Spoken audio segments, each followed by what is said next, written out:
A very good evening everyone. स्वागत है आप सभी लोगों का आज की क्लास में। कैसे हैं आप सभी लोग? मेरी आवाज़ क्लियर आ रही है आप लोगों तक? जरा बताइए कमेंट करके।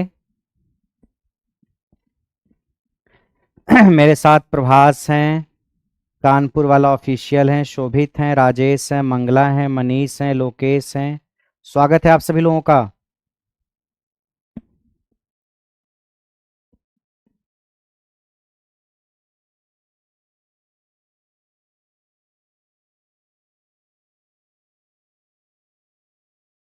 रोहित हैं, दिव्यांशु हैं।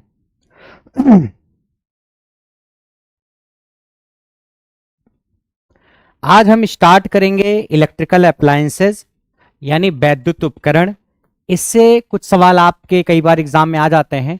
तो जो आप एएलपी का एग्जाम दोगे ट्रेड का, जो कि आपका 2 मई और 6 मई को है, उसमें काम आएगा ये टॉपिक। इलेक्ट्रीशियन ट्रेड के लिए तो है ही इंपॉर्टेंट, इलेक्ट्रॉनिक मैकेनिक ट्रेड के लिए भी सवाल यहाँ से आ जाता है कई बार। इलेक्ट्रीशियन ट्रेड के लिए ज़्यादा इंपॉर्टेंट है, इलेक्ट्रॉनिक मैकेनिक ट्रेड के लिए है इंपॉर्टेंट, उतना इंपॉर्टेंट नहीं है, लेकिन इलेक्ट्रीशियन के लिए बहुत इंपॉर्टेंट है। पढ़ना वैसे दोनों ट्रेड को है, तो मैं कोशिश करूंगा आज एक ही क्लास में इस टॉपिक को कंप्लीट कर दूं, ठीक है।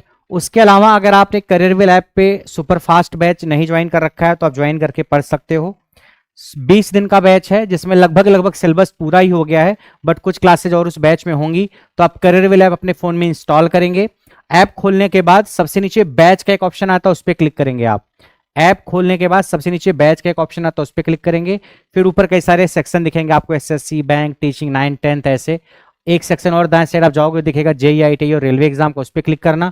उस पर क्लिक करने के बाद जितने भी बैचेज आपके चल रहे हैं जिसमें एडमिशन ओपन है, वो बैचेज आपको दिख जाएंगे। आप वहां जाके बैच की इंट्रो वीडियो देख करके, इंट्रो के फोल्डर में बैच की एक वीडियो होती है, इसमें बैच की सारी जानकारी दी जाती है, उसको देख के आप बैच को ज्वाइन कर सकते हो। और उसके अलावा अगर रेलवे, जेईई, आईटीआई से रिलेटेड कोई क्वेरी है बैच से, तो आप इस पर मैसेज करके, व्हाट्सएप मैसेज करके पूछ सकते हो, ठीक है।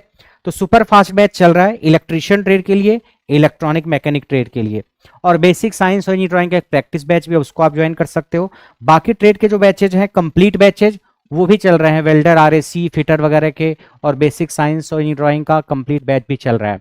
तो आज की कहानी में हम इलेक्ट्रिकल अप्लायंसेज पढ़ने जा रहे हैं, और सबसे पहला इलेक्ट्रिकल अप्लायंसेज हमारा है इलेक्ट्रिक कैटल, वैद्युत केतली। शुरू करें? शुरू करें कहानी।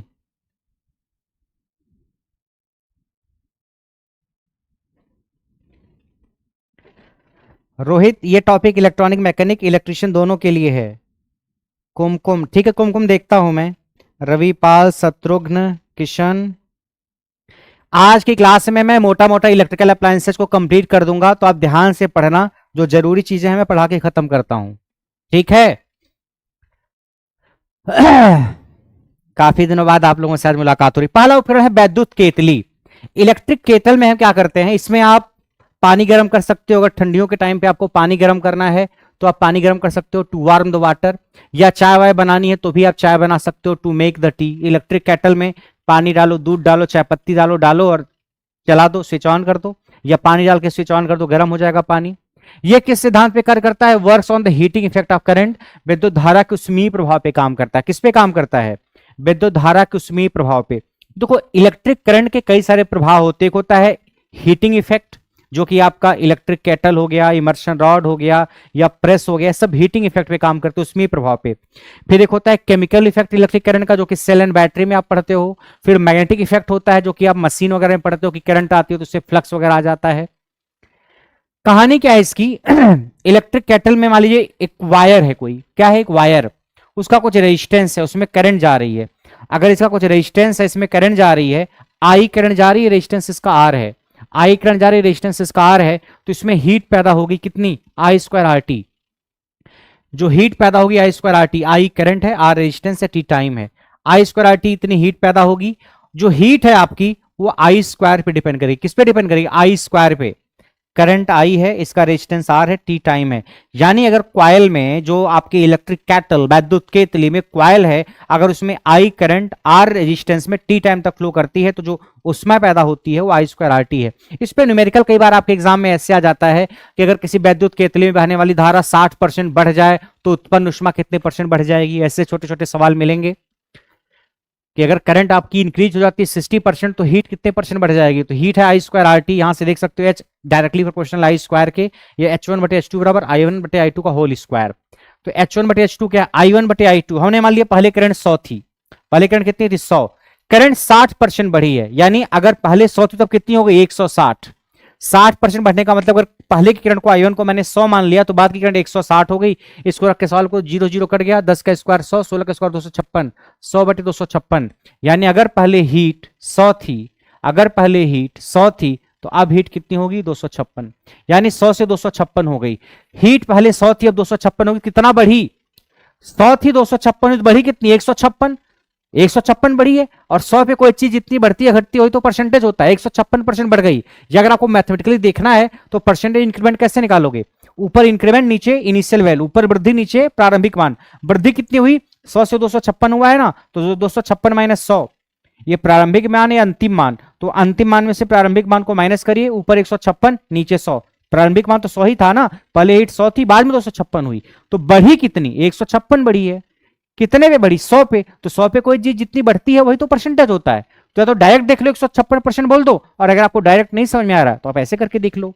तो ऐसा सवाल मिलेगा तो कर ले जाओगे कि वैद्युत केतली में बहने वाली धारा को 20% बढ़ा दिया, 40% बढ़ा दिया या 10% कम कर दिया, तो जो उसमें उत्पन्न उष्मा होगी हीट, उसमें जो हीट पैदा होगी उसमें कितने परसेंट का वृद्धि या होगी या कितने परसेंट हीट आपकी कम होगी। तो आपका जवाब होगा परसेंटेज इंक्रीमेंट जो हीट में होगा दैट विल बी 156%। ठीक है, next joule is the SI unit of energy और हीट, उष्मा या ऊर्जा का, उष्मा या ऊर्जा का एसआई मात्रक जो है जूल होता है।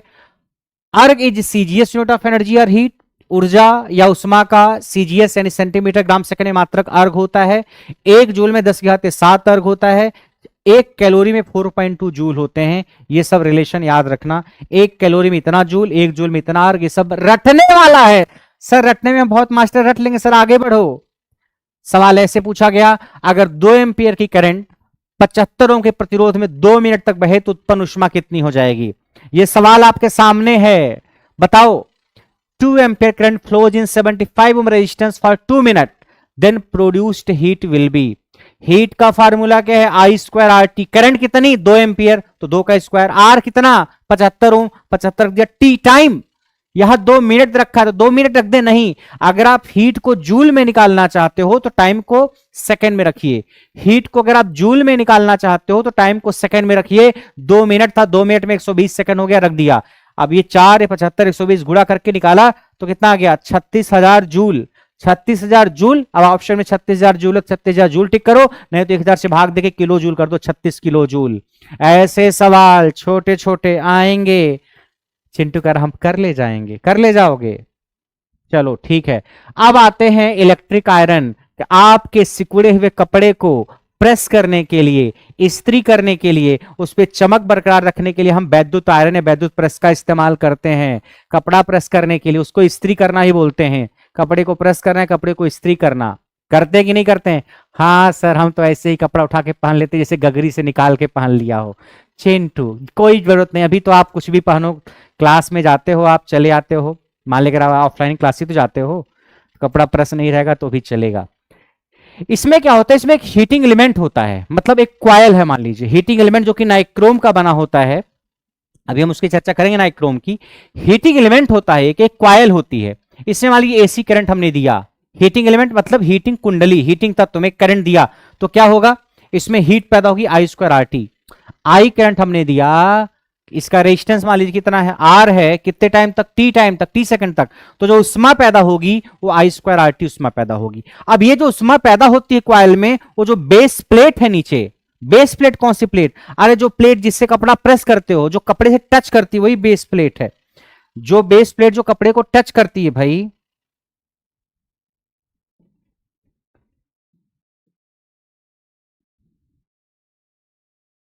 Electric iron.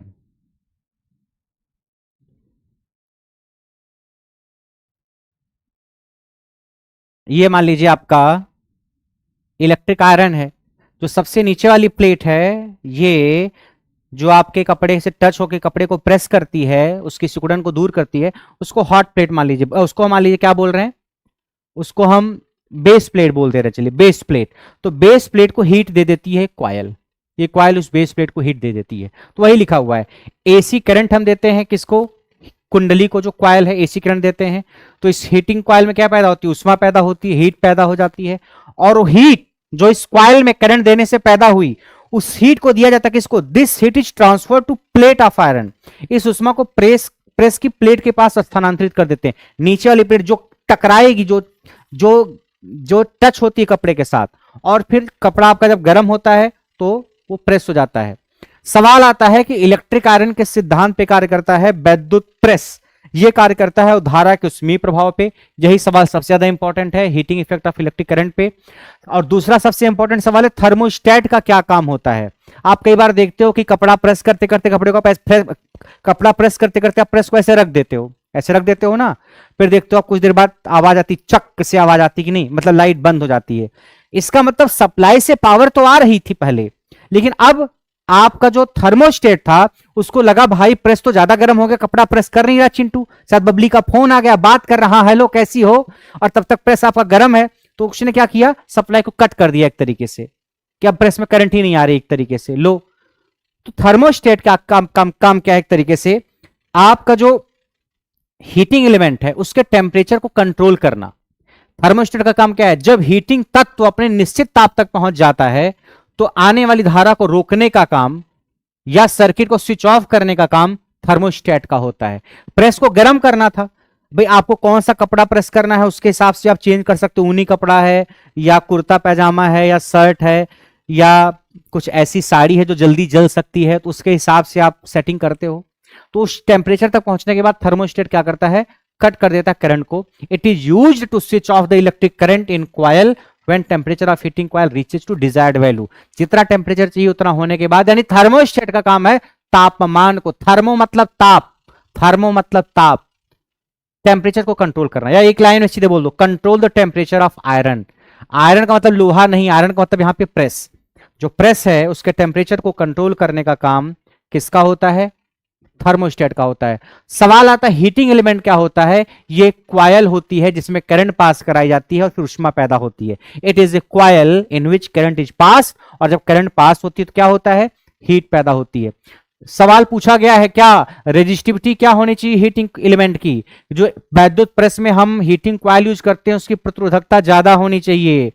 हीटिंग एलिमेंट किसका बना होता है, ये सबसे इंपॉर्टेंट सवाल है, यही इंपॉर्टेंट है क्या, हीटिंग एलिमेंट किसका बना होता है, थर्मोस्टेट का क्या काम होता है, इलेक्ट्रिक प्रेस के सिद्धांत पे कार्य करता है। तो इलेक्ट्रिक प्रेस विद्युत धारा के ऊष्मीय प्रभाव यानी हीटिंग इफेक्ट पे काम करता है। इलेक्ट्रिक प्रेस में थर्मोस्टेट का काम है तापमान को रेगुलेट करना, तापमान को नियंत्रित करना। इसमें हीटिंग तत्व नाइक्रोम का बना होता है। नाइक्रोम किससे किससे बना होता है, दूसरा सवाल, नाइक्रोम इधर निकिल इधर क्रोमियम, अरे nickel chromium, nickel 80%, chromium 20%, nickel 80%, chromium 20%, nickel और क्रोमियम को मिला के बनाते हैं नाइक्रोम, निकिल और क्रोमियम को मिला के बनाते हैं नाइक्रोम। आपका हीट एलिमेंट नाइक्रोम का बना होता है। सवाल आता है मेल्टिंग पॉइंट नाइक्रोम का कितना होता है, तो मेल्टिंग पॉइंट लगभग 1400 डिग्री सेंटीग्रेड होता है, किसका, नाइक्रोम का। मेल्टिंग पॉइंट टंगस्टन का कितना होता है, टंगस्टन का मेल्टिंग पॉइंट लगभग 3400-3200 डिग्री सेंटीग्रेड के आसपास होता है टंगस्टन का, और नाइक्रोम का 1400 डिग्री सेंटीग्रेड के आसपास। ये सवाल नाइक्रोम वाला इंपॉर्टेंट है। नाइक्रोम किससे किससे मिलकर बना होता है ये भी इंपॉर्टेंट है। थर्मोस्टेट का क्या काम होता है ये भी इंपॉर्टेंट है। और इलेक्ट्रिक आयरन किस सिद्धांत पे कार्य करता है ये भी इंपॉर्टेंट है, याद रहेगा। चिंटू का हाँ सर, आओ सवाल पे आते हैं, बोलो। राजेश शर्मा, मंगला, मनीष, बोलिए सभी लोग। विशाल बोल रहे हैं गुड इवनिंग सर, मैं आपको मैसेज किया था मैं बैच ज्वाइन करूं बट शिपनम, वो बढ़ जाएगी विशाल, बढ़ जाएगी, डोंट वरी अबाउट दैट, ठीक है। खुशी हमारे साथ हैं, कारण झारखंड से, प्रणाम सर मेरे फेवरेट सर को, स्वागत है खुशी आपका। बताइए सभी लोग।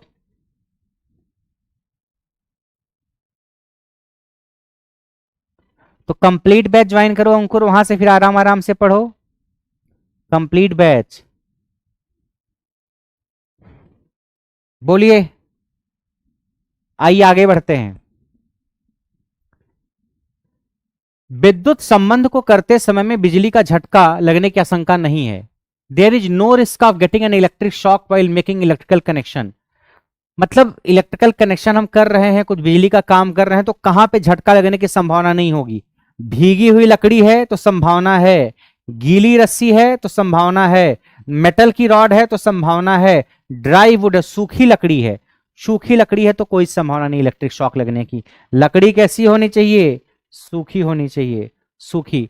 फिर आता domestic customers are provided with single phase supply voltage of. जो घरेलू ग्राहक होते हैं उनको सिंगल फेज की आपूर्ति कितने वोल्टेज पे दी जाती है? तो जो हम लोग घरेलू ग्राहक ही हैं, हम अपने घर में फैक्ट्री थोड़ी चला रहे हैं, घरेलू ग्राहक हैं हम और आप, तो हमारे घरों में जो वोल्टेज आता है 230 वोल्ट का एसी आता है, 230 वोल्ट का एसी। फ्रीक्वेंसी कितनी होती है? 50 hertz. Frequency 50 hertz, 230 volt, single phase AC supply. 230 volt 50 hertz single phase AC supply, यही हमारे घरों में आती होम सप्लाई, हमारे घरों में वोल्टेज जो आता है। ठीक।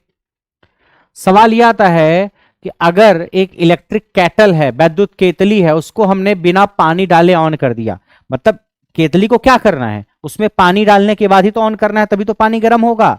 वैद्युत केतली का काम क्या है? पानी भरो, स्विच ऑन करो, वैद्युत केतली पानी गर्म कर देगी। या चाय बनानी है तो पानी डालो, दूध डालो, चीनी उनी डालो, स्विच ऑन करो, चाय बना देगी। आपने वैद्युत केतली में कुछ भी नहीं डाला, पानी वानी, और स्विच ऑन कर दिया तो क्या होगा? कभी इमर्शन रॉड को करके देखना, आपके घर में होगा। पानी जिसे गर्म करते हो, बिना बाल्टी में पानी डाले, बिना उसमें बाले, आप इमर्शन रॉड को ऑन कर दो, काला काला पड़ जाता, खराब हो जाएगा। तो वही कहानी यही है, बिना पानी भरे ही अगर आपने केतली को ऑन कर दिया, इट्स इलेक्ट्रिक कॉइल या इलेक्ट्रिक एलिमेंट विल बर्न, जल जाएगा। इलेक्ट्रिक कॉइल या बर्न हो जाएगा, जल जाएगा। अगला सवाल आता है एयर कंडीशनर। एयर कंडीशनर को शॉर्ट में हम बोलते हैं एसी। एसी जो आप अपने घरों में यूज करते हो कमरे को ठंडा करने के लिए। नॉर्मली मान लीजिए आप स्टूडेंट हो तो आपके पास नहीं लगा होगा, लेकिन आप कहीं कोचिंग वोचिंग या ऑफिस ऑफिस जाते हो तो देखते हो आप लगा रहता है। एयर कंडीशनर या एसी में सवाल आता है कि कूलिंग कैपेसिटी एसी की किस में एक्सप्रेस करते हैं? तो कूलिंग कैपेसिटी जो एसी की हो टन में एक्सप्रेस करते हैं। एसी की कूलिंग क्षमता टन में व्यक्त करते हैं। आप दुकान पे जाओगे, सबसे पहले आप बोलोगे भैया हमको एसी खरीदना है, तो दुकानदार सबसे पहले यही पूछेगा कितने टन का एसी खरीदना है। तो आप बोलोगे कितने टन का? वो बोलेगा हाँ 1.5 टन का, 2 टन का, 3 टन का, कितने टन का? तो आप बोलोगे ये टन क्या होता है, अभी हमको समझ में नहीं आ रहा है। तो बोलेगा अच्छा एसी लगाओगे कहाँ? आप छोटा कमरा लगाओगे, बड़े कमरे में लगाओगे, हॉल में लगाओगे, कहाँ लगाओगे, कितने लोग सोएंगे? चिंटू बोलेगा कमरा तो एक ही है, सोएंगे 6 लोग उसमें। तो बोलेगा कमरा अगर एक ही और एक ही आदमी को रहना है तो भैया 1.5 टन का एसी ले लो, लेकिन अगर 6 लोग सोएंगे तो ज्यादा टन का एसी आप ले लो। तो टन जो होता है ये बताता है कूलिंग कैपेसिटी को, कि आपका एसी ठंडा कितना करेगा। ठंडा कितना करेगा मतलब कितनी जल्दी ठंडा करेगा, ये एसी की कूलिंग क्षमता को बताता है। यानी अगर ज्यादा टन का एसी है तो कमरे को जल्दी ठंडा कर देगा। बड़ा कमरा है तो ज्यादा टन का एसी लगाइए, छोटा कमरा है तो कम टन का एसी लगाइए। ज्यादा टन का है तो जल्दी ठंडा करेगा, कम टन का है तो कम ठंडा करेगा। दूसरा, ये तो पार्ट्स वगैरह हैं, पार्ट्स आपके एग्जाम के लिए उतने इंपॉर्टेंट नहीं है। दूसरा आता है एक स्टार होता है एसी में, जैसे 1 2 3 4 5 स्टार एसी या 3 स्टार एसी। एसी में 3 स्टार एसी लेना चाहिए, 5 स्टार एसी लेना चाहिए। तो स्टार से क्या लेना देना है? अगर 5 स्टार का एसी है तो ये बिजली कम खर्च करेगा, सबसे कम बिजली खाएगा। 5 star lowest consumption of electricity. 5 star का अगर एसी है तो कम बिजली खाएगा। और अगर 3 स्टार का आप एसी लोगे तो ज्यादा बिजली खाएगा, कंज्यूम्स मोर इलेक्ट्रिसिटी। तो अगर आप दुकानदार के पास जाओगे तो दुकानदार बोलेगा क्या कौन सा एसी दूं भैया, 3 स्टार का कि 5 स्टार का? तो आप बोलोगे ये क्या होता है भैया? तो बोलेगा कि अगर आप 5 स्टार का एसी लोगे तो आपका बिजली का बिल कम आएगा, तो आपका हर महीने पैसा बचेगा। लेकिन 5 स्टार का एसी शुरू में थोड़ा महंगा पड़ेगा। अगर मान लीजिए 5 स्टार का एसी मान लीजिए 50,000 का है, तो 3 स्टार का एसी मान लीजिए 40,000 का है। मतलब एक अंदाजा मैं आपको बता रहा हूं, 40,000 का है या 42,000 का है या 45,000 का है, कुछ ऐसे 2-4-5 हजार का अंतर रहता है। तो अगर 5 स्टार का एसी मान लीजिए 50,000 का है तो 40,000 45,000 का है। तो 5 स्टार का एसी शुरुआत में महंगा पड़ेगा, लेकिन जब आप इसको इस्तेमाल करोगे तो इस्तेमाल करने के दौरान बिजली कम खर्च करेगा, तो इसलिए हर महीने बिजली का पैसा आपका बचेगा, तो ओवरऑल अपनी कीमत को अदा कर देगा। और 3 स्टार का एसी जो होगा ये शुरू में थोड़ा सस्ता पड़ेगा मगर बिजली थोड़ा ज्यादा खाएगा। तो चिंटू को बाद की चीजें थोड़ी दिखती हैं, चिंटू को शुरू में दिखता है कि हाँ हम शुरू में एसी सस्ता खरीद ले, बाकी हर महीने बिजली का बिल भरते रहेंगे। तो वही कहानी, 5 स्टार का एसी होगा महंगा, 3 स्टार का होगा सस्ता, मगर ये कम बिजली खाएगा, ये ज्यादा बिजली खाएगा, यही कहानी है। तो स्टार रेटिंग जो होती है वो इलेक्ट्रिसिटी कंजम्पशन पे, विद्युत ऊर्जा की खपत को बताती है, और जो टन बताता है कि कितने टन का एसी है, वो इसकी कूलिंग कैपेसिटी को बताता है। किसको बताता है? कूलिंग कैपेसिटी को। बात आई समझ में? बाकी इसके पार्ट्स आपके लिए इंपॉर्टेंट नहीं है। अब हम आते हैं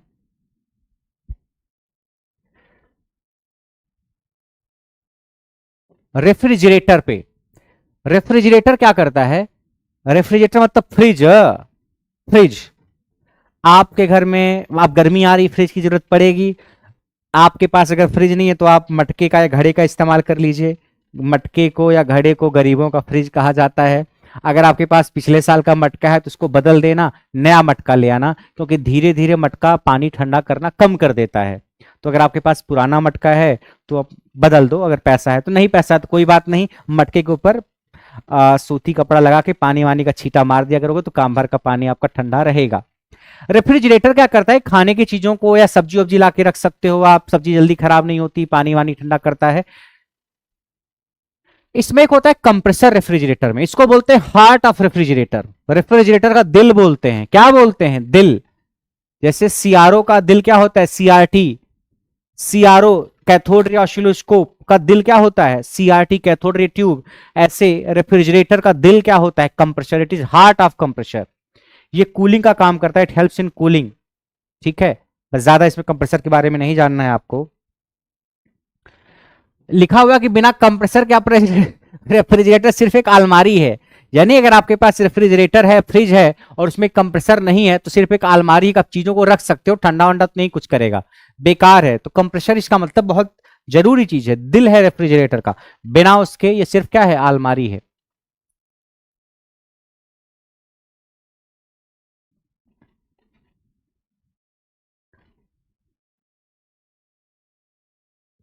गैस यूज इन रेफ्रिजरेटर, ये याद रखना आप। गैस कौन सी हम यूज करते हैं रेफ्रिजरेटर में? रेफ्रिजरेटर में प्रयोग होने वाली गैस, ये इंपॉर्टेंट है आपके लिए, HFC। इसका पूरा नाम क्या है? HFC का hydrofluorocarbon. HFC gas is used in refrigerator. Refrigerator में यानी फ्रिज में कौन सी गैस यूज करते हैं? HFC, hydrofluorocarbon. हाइड्रोफ्लोरोकार्बन गैस का प्रयोग रेफ्रिजरेटर में करते हैं। अब HFC का हिस्सा है R134A।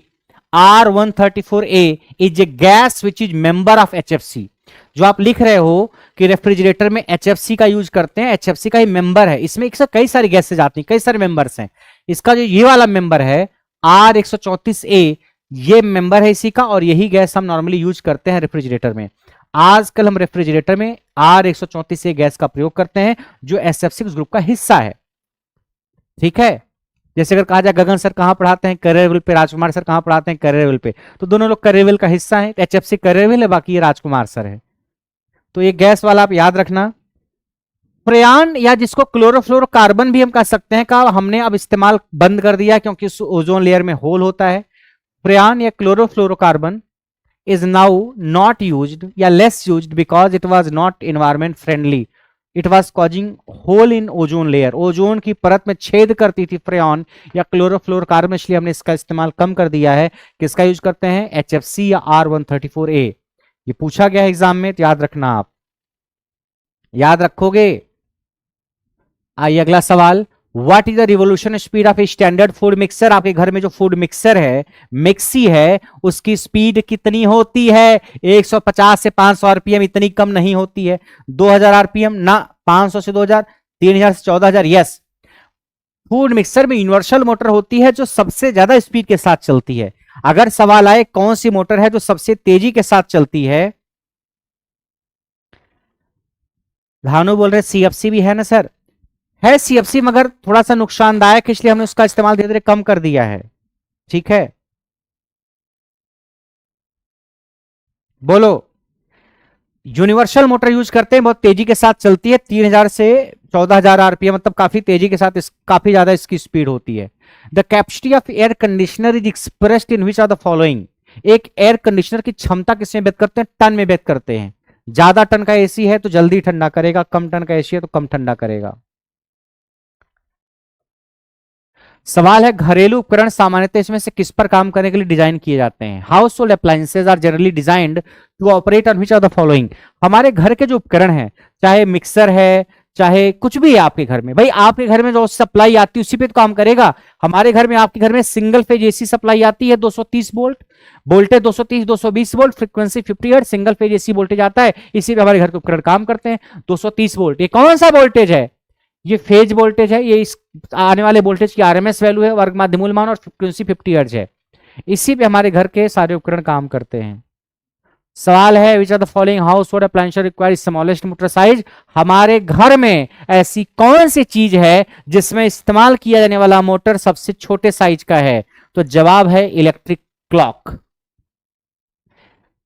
किस घरेलू उपकरण के लिए आवश्यक मोटर का आकार सबसे छोटा होगा? Electric clock. इलेक्ट्रिक क्लॉक के लिए जो मोटर यूज होगी वो साइज में सबसे छोटी होगी। वैद्युत घड़ी, जो वैद्युत घड़ी हमारे घर में होगी उसके लिए जो मोटर होगी उसका साइज सबसे छोटा होगा। आप नॉर्मली सडेड पोल मोटर यूज कर सकते हो, उसका साइज सबसे छोटा होगा। नेक्स्ट सवाल यह है कि एक क्वाइल है जो 1000 वाट का 230 वोल्ट की है, एक हीटर में लगी हुई है। इसको दो बराबर हिस्से में काट दिया गया, फिर उसमें से एक भाग को उसी आपूर्ति से जोड़ा जाता है, तो उपयुक्त शक्ति क्या होगी? A heater coil of 1000 watt oblique 230 volt is cut into two equal parts, then one of the part is connected to the same supply. What will be the suitable power? आइए देखते हैं। मेरे पास कोई एक हीटर था, उसकी coil थी, इसका रेजिस्टेंस आर था। एक हीटर था, उस हीटर की एक क्वाइल है, उसका रेजिस्टेंस आर है, सप्लाई वोल्टेज 230 वोल्ट है। इस हीटर के को आपने दो हिस्से में तोड़ दिया, इसकी क्वाइल को। कैसे तोड़ा? दो बराबर भागों में काटा जाता है, यानी 20 से काटा गया। ये मान लीजिए पहले ऐसे था, अब इसे 20 से दो पार्ट में तोड़ दिया। यानी अगर पहले इसकी लंबाई 10 मीटर थी तब 5 मीटर का ये हो गया, 5 मीटर का ये। अगर पहले 10 मीटर का था तो 5 मीटर का ये, 5 मीटर का ये। अब आप एक चीज बताइए, R equal to rho L upon A है। इसको काटने से एरिया थोड़ी बदला भाई, जितना मोटा ये तब था इतना मोटा अभी भी है, जितना मोटा ये था उतना मोटा अभी भी, मोटाई तो वही है। हाँ, लेंथ यानी लंबाई जरूर कम हो गई। पहले जितनी लंबाई थी अब लंबाई उसकी आधी हो गई। अब लंबाई क्या हो गई? आधी। यानी अगर पहले लंबाई एल थी तो अब लंबाई L/2 हो गई, अब लंबाई L/2 हो गई। पहले लंबाई 10 मीटर थी तो अब लंबाई 5 मीटर से 5 मीटर हो गई। पहले आर थी तो R/2 R/2। R/2 क्यों हुआ? एरिया में एरिया बदला क्या? क्षेत्रफल नहीं। रो बदला क्या? नहीं। एल आधा हुआ तो आर आधा हो गया। लंबाई क्या हुई? आधा, तो आर आधा। आर समानुपाती एल है, ये आधा तो ये आधा। तो लंबाई पहले 10 थी, अब लंबाई आधा आधा हो गई, तो रेजिस्टेंस आधा हो जाएगा। यानी आपने क्वाइल को दो हिस्से में तोड़ा बीच से, तो अब दोनों क्वाइल का रेजिस्टेंस पहले की तुलना में आधा आधा हो गया। अब सवाल क्या है कि उसमें से एक ही हिस्से को आपने पहले वाली सप्लाई से जोड़ा, यानी पहले जो वोल्टेज था अभी वोल्टेज उतना ही है, लेकिन क्या किया, इन दोनों हिस्से में से एक को ले आओ, केवल केवल एक को ले आओ, यहां जोड़ दो। एक हिस्से को ले आओ, यहां पे जोड़ दो, उसको जोड़ दिया, वोल्टेज उतना ही दिया आपने। वोल्टेज बदला क्या? नहीं। तो पावर के तीन फार्मूले, एक V इंटू आई, एक आई स्क्वायर आर, एक V स्क्वायर अपन आर। आप कौन सा फार्मूला यूज करेंगे? V स्क्वायर बाई आर वाला। क्यों? करंट कितनी हमको पता थोड़ी है, V स्क्वायर बाई आर वाला फार्मूला यूज करो। देखो, वोल्टेज जितना पहले था वोल्टेज उतना अब भी है। पहले वोल्टेज कितना था? 230। अब दो हिस्से में तोड़ने के बाद आपने क्वाइल को लगाया, एक एक हिस्से को लाके लगाया, वोल्टेज भी 230 ही है, वोल्टेज नहीं बदला, वोल्टेज कांस्टेंट है। तो अगर वोल्टेज कांस्टेंट, पी और आर क्या है? व्युत्क्रमानुपात, इनवर्सली रिलेटेड है। रेजिस्टेंस कितना हुआ? अगर पहले इसका रेजिस्टेंस आर था तो रेजिस्टेंस R/2 है। पहले रेजिस्टेंस आर था तो रेजिस्टेंस क्या हो गया? R/2। पहले रेजिस्टेंस आर तो रेजिस्टेंस R/2, तो रेजिस्टेंस आपका आधा हो गया। रेजिस्टेंस आधा तो पावर डबल, रेजिस्टेंस आधा तो पावर डबल, प्रतिरोध आधा तो शक्ति डबल। शक्ति पहले कितनी थी? 1000, 1000 का डबल 2000। रेजिस्टेंस पहले आर था, R/2, रेजिस्टेंस आधा तो पावर डबल, पावर डबल, पहले 1000 पावर थे उसका डबल 2000। नहीं आया समझ में? बताइए कमेंट करके। इस सवाल में कोई डाउट है? इस सवाल में कोई डाउट है किसी को? सर ऐसा ऐसा सवाल पूछा जाएगा क्या? पूछा जाएगा कि पूछा गया है? अच्छा सर, हमको तो लग रहा था बस यही पूछ लेगा पावर की यूनिट कौन सी है, वाट, एनर्जी की यूनिट क्या, जूल लिख करके चले आएंगे। वो जमाना था कभी, जमाना चला गया अब। Next,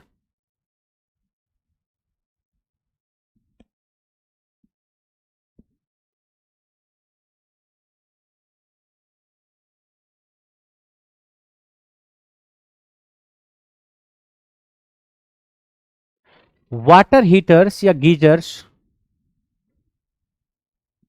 electric iron and heaters work on the principle of, यानी ये कहना चाह रहे हैं कि पानी को गर्म करने के लिए जो गीजर हम यूज करते हैं बाथरूम में नहाने के लिए ठंडियों में, या विद्युत इस्त्री कपड़ा प्रेस करने वाला प्रेस, या जो हीटर है, हीटर मतलब रूम हीटर जो कमरे को गर्म करता है, ये सब किस सिद्धांत पे कार्य करते हैं? धारा, विद्युत धारा के ऊष्मीय प्रभाव पे काम करते हैं, ऊष्मीय प्रभाव पे। अगला है the rated power of A domestic mixer. Domestic mixer जो है, घरेलू मिक्सर, उसकी रेटेड पावर कितनी होती है? नॉर्मली उसकी रेटेड पावर 500 वाट से 750 वाट के बीच में होती है, 500 से 750 इसी के रेंज में होती है। अब इसमें देखो, ये 5000 है, ये 2000 है, ये 1000 है, ये 100 से 600 वाट इसके करीब में ही है। 500 से 750 के सबसे करीब में 100 से 600 वाट। ये तो 1000 है, ये 2000 है, 5000 है, तो 100 से 600 वाट मतलब इसी रेंज में, इसके करीब में सबसे ए है, ए ऑप्शन टिक कर दो। दूसरा सवाल पूछा गया, how much power does an ordinary mixer draw? एक साधारण मिक्सर कितनी शक्ति लेता है? ऑप्शन है 5000, 2000, 100 और 400। अब फिर आप आइए इससे कंपेयर करिए, 500 से 750 के बीच में कौन सा ऑप्शन है? ये 2000 ज्यादा है, ये 100 ये कम है, ये तो 5000 वाट है। हमको 500 से 750 के बीच में चुनना था, तो उसके सबसे करीब में ये है 500 से 750 वाट के बीच में 400 वाट। 500 से 750 वाट के बीच में चुनना था, उसके सबसे करीब में ये तो 100, ये तो बहुत कम है, ये 2000 तो काफी ज्यादा हो गया, 5000 तो बहुत ज्यादा, 400 वाट ये टिक कर दिया हमने। सवाल लगभग वही है, दो अलग अलग ऑप्शन था, ऑप्शन देख करके हमने चुना क्या है। ठीक है, तो हमने ये डेटा देखा और उसके सबसे करीब वाला चुन करके आगे बढ़ गए हम। अरे बोलिए, सवाल है इसमें से सबसे ज्यादा पावर कौन खाएगा? वॉशिंग मशीन यानी कपड़ा धुलने वाली मशीन, या आपका प्रेस, या वैक्यूम क्लीनर, या वाटर हीटर? तो सबसे ज्यादा पावर वाटर हीटर खाएगा। वाटर हीटर खूब पावर खाता है वाटर हीटर। सवाल है जो सिंबल दिया गया है किसका सिंबल है? हीटर का सिंबल है। किसका सिंबल है? हीटर का। हीटर का सिंबल है, ये याद रखना। Domestic customers are provided single supply of, ये तो पढ़ा हमने, 230 वोल्ट की सप्लाई दी जाती है घरेलू जो कस्टमर्स होते हैं, जो घरेलू कंज्यूमर्स होते हैं, हम और आप। अगला सवाल है the DC generator used in electric welding machine. जो इलेक्ट्रिक वेल्डिंग हम करते हैं उसमें जो मशीन यूज करते हैं, वो मशीन, वो उसमें जो मशीन यूज करते हैं उसमें डीसी जनरेटर कौन सा होता है? इलेक्ट्रिक वेल्डिंग जो हम करते हैं, वेल्डिंग करते हैं ना इलेक्ट्रिक वेल्डिंग, हाँ सर, उसमें जनरेटर यूज करते हैं, हाँ यूज करते हैं। कौन सा जनरेटर? तो उसमें हम डिफरेंशियल कंपाउंड डीसी जनरेटर का यूज करते हैं। कौन सा? Differential compound DC generator. देखो कंपाउंड जनरेटर दो टाइप का होता है, क्यूमुलेटिव कंपाउंड डीसी जनरेटर, एक डिफरेंशियल कंपाउंड डीसी जनरेटर। तो हम डिफरेंशियल कंपाउंड डीसी जनरेटर का इस्तेमाल करते हैं, डिफरेंशियल कंपाउंड डीसी जनरेटर का इस्तेमाल करते हैं इलेक्ट्रिक वेल्डिंग में। कंपाउंड जनरेटर दो टाइप का होता है, क्यूमुलेटिव, एक डिफरेंशियल। मतलब ये डीसी जनरेटर के टाइप है कंपाउंड जनरेटर, सीरीज, स्टंट, ये सब आपके हो गए। फिर कंपाउंड हो गया, तो कंपाउंड में क्यूमुलेटिव, डिफरेंशियल, डिफरेंशियल का यूज करते हैं। सवाल है ने domestic electric oven what controls the temperature? मतलब जो ओवन होता है, ओवन मतलब घरेलू oven, microwave oven, microwave oven है, उस पर ज्यादा सवाल तो बनते नहीं, बट फिर भी मैं बता दे रहा हूं।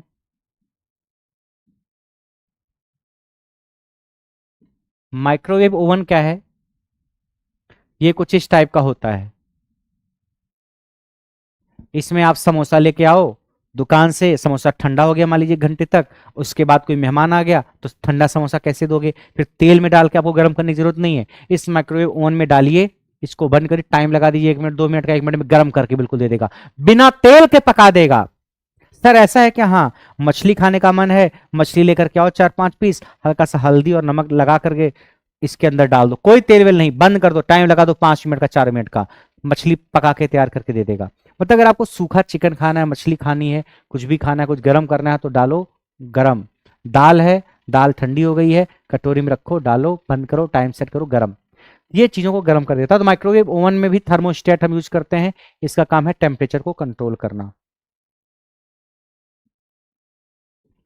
सवाल है which are the following work on the effect of electric current?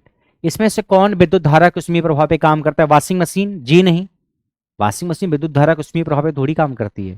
Food mixer? ना। Table fan? ना। टोस्टर? यस, टोस्टर काम करता है। सर ये भी तो करंट से चलते हैं सब, करंट से चलने का मतलब थोड़ी होगा हीटिंग इफेक्ट पे काम कर रहा है। तो दुनिया के सारी इलेक्ट्रिकल चीजें करंट से चलती हैं। हीटिंग इफेक्ट का मतलब ये हुआ उसमें प्रभाव का मतलब उसमें कुछ क्वाइल टाइप का कुछ होगा, उसमें करंट जाएगी तो आई स्क्वायर आर लॉस होगा, लॉस से हीट आएगी, फिर उस हीट का उस उष्मा का इस्तेमाल किया जाएगा आगे। वॉशिंग मशीन में सिद्धांत थोड़ी लगता जो हम बताए कि करंट गया तो लॉस हुआ तो हीट आई, या फूड मिक्सचर में टोस्टर में करते हैं, टोस्टर में हम करते हैं यूज, इलेक्ट्रिक टोस्टर में हम यूज करते हैं।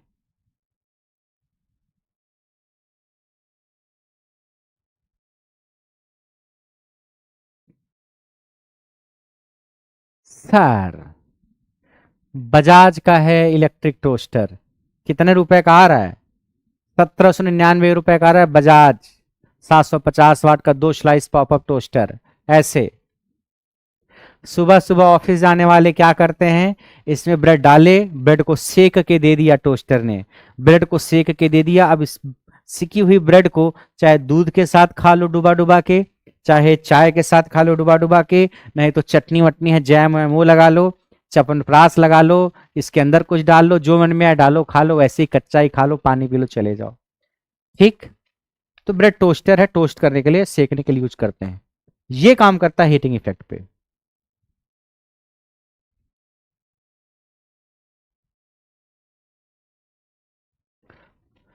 अगला सवाल है, which of the following is used as the heating unit of an electric kettle. वैद्युत केतली जो होती है उसमें ताप इकाई के रूप में किसका इस्तेमाल किया जाता है? वैद्युत केतली, वैद्युत केतली में ताप इकाई के रूप में हम क्या करते हैं, concealed wire in a metal tube का इस्तेमाल करते हैं। मतलब एक ऐसे मेटल का ट्यूब है, इसके अंदर एक वायर होता है, मेटल ट्यूब, ये ट्यूब है, ये क्या है ट्यूब, ये क्या है ट्यूब, इसके अंदर वायर होता है। तो concealed wire in metal tube मतलब धातु की ट्यूब के अंदर होता है वायर, यही आपका क्या है हीटिंग यूनिट। इसमें करंट जाती है तो लॉस होता है, लॉस से हीट आती है, इस हीट का इस्तेमाल फिर हम आगे करते हैं, पानी को गर्म करना हो चाहे चाय बनानी हो। ठीक है, मतलब धातु के ट्यूब में कंसील्ड वायर मतलब इसके अंदर वायर होता है।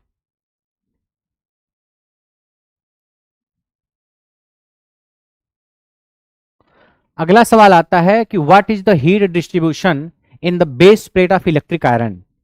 यानी अगर आपके पास ये हीटिंग एलिमेंट है इस तरीके से, इसमें करंट गई तो इसमें आई स्क्वायर आर लॉस हुआ, इसमें हीट आई, उस हीट से आपका प्रेस गर्म, इलेक्ट्रिक आयरन गर्म, इसकी जो क्वाइल है वो गर्म हो गई, इसमें क्वाइल में करंट गई तो क्वाइल में आई स्क्वायर आर लॉस आया, लॉस से गर्म हो गया।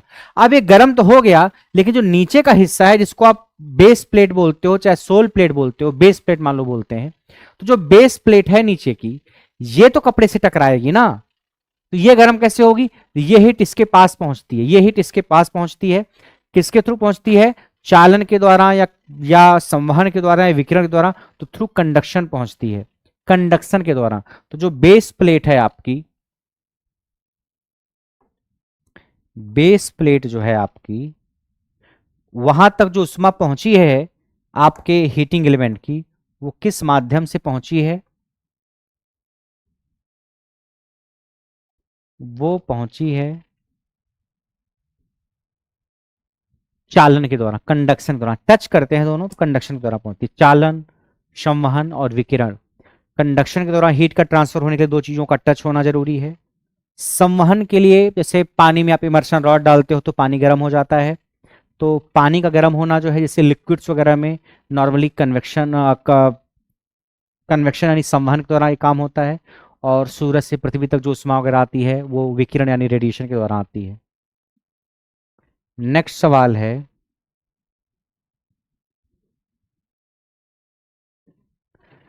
To metal strips are use thermostat या टू ओपन और close electrical circuit in operations या थर्मोमीटर्स मेड ऑफ मेटल या ऑल ऑफ द अबव। ये रट लेना आप आंसर। टू मेटल स्ट्रिप का इस्तेमाल इन तीनों में करते हैं। टू मेटल स्ट्रिप का मतलब क्या है, ऊपर कॉपर की स्ट्रिप है नीचे एल्यूमिनियम की स्ट्रिप है, ऐसे दो स्ट्रिप चिपकी हुई हैं, ऊपर कॉपर की नीचे एल्यूमिनियम की, दो स्ट्रिप यानी दो पतली पट्टी आपस में चिपकी, उसको आप बोल सकते हो बाई मेटलिक स्ट्रिप। बाई का मतलब होता है दो, मेटलिक मतलब धातु की, स्ट्रिप मतलब पट्टी, द्विधात्विक पट्टी, क्या द्विधात्विक पट्टी, क्या द्विधात्विक पट्टी, बाई मेटलिक स्ट्रिप। कि दोनों मेटल के स्ट्रिप को आपस में चिपका दीजिए, दो धातु वाली पट्टी है। थर्मोस्टेट में भी यूज करते हैं। इलेक्ट्रिकल सर्किट को क्लोज ओपन करने का मतलब सर्किट ब्रेकर, इसका मतलब ये था, ये जो कहानी है ना कि किसी सर्किट को क्लोज करना चाहे ओपन करने का, हम सर्किट ब्रेकर का होता है, क्लोज ओपन क्लोज ओपन, अरे क्लोज ओपन, ये ओपन हुआ ये क्लोज हुआ, ये ओपन हुआ ये क्लोज हुआ। तो सर्किट ब्रेकर में एक फिक्स कांटेक्ट होता है, एक मूविंग कांटेक्ट होता है, तो वही कहानी है। तो सर्किट ब्रेकर हो चाहे थर्मोस्टेट हो, इसमें दो मेटल के स्ट्रिप का इस्तेमाल करते हैं। सवाल आता है which material is used between the outer cover and inner cover of A geyser.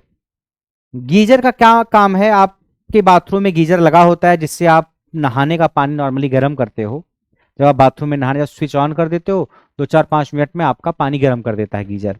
तो गीजर में एक बाहर का कवर होता है, एक अंदर का कवर होता है। गीजर में क्या एक बाहरी आवरण होता है और एक भीतरी आवरण होता है। गीजर की आप पूरी कहानी पढ़ोगे तो, बट गीजर की कहानी आपके लिए उतनी इंपॉर्टेंट है नहीं। तो एक बाहर का कवर होता है, एक अंदर का कवर, दोनों के बीच में क्या होता है, दोनों के बीच में हम भरते हैं ग्लास वुल, यानी कांच की रुई या ग्लास फाइबर।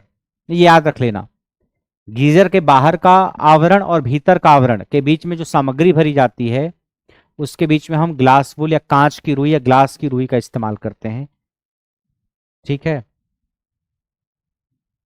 अगला सवाल है जो घरेलू स्मी उपकरण है उसमें सामान्यतः तंतु का तापमान कितना होता है। तंतु मतलब हीटिंग एलिमेंट, जो हीटिंग एलिमेंट आप यूज करते हो इलेक्ट्रिकल अप्लायंसेज में, उस हीटिंग एलिमेंट का टेम्परेचर कितना होता है।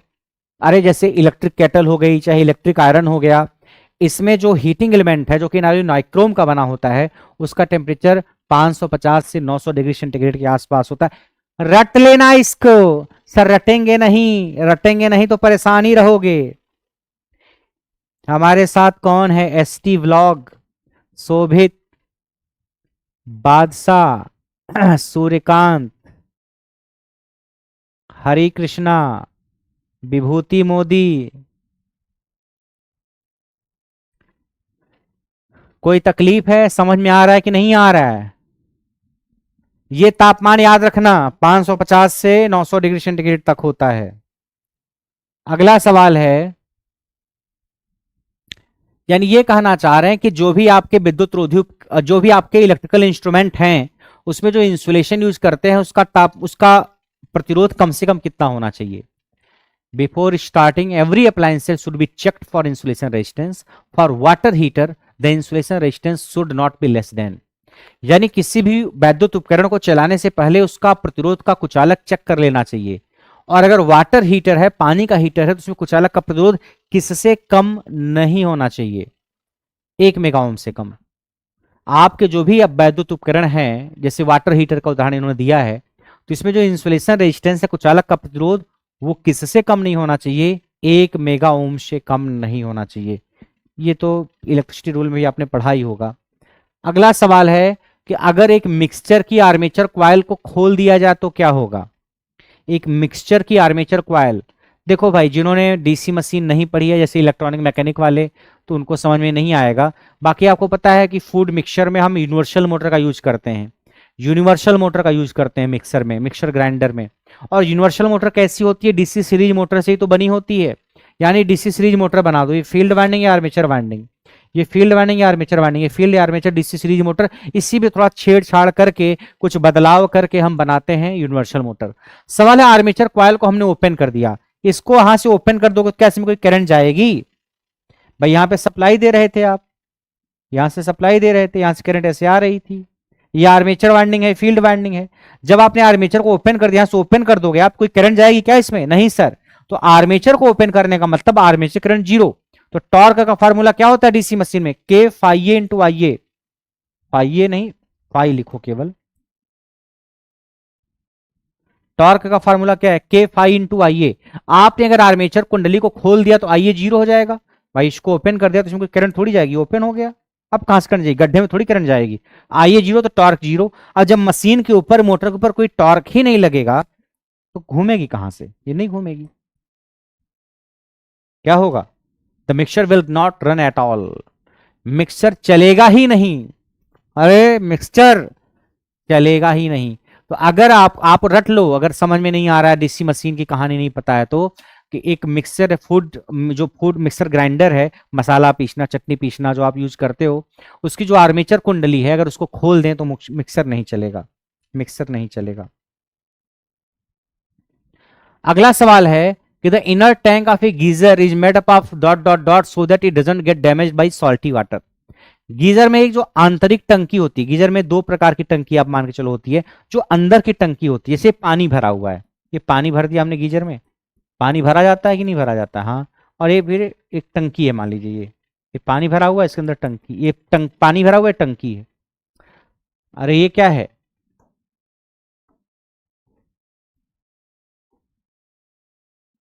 ये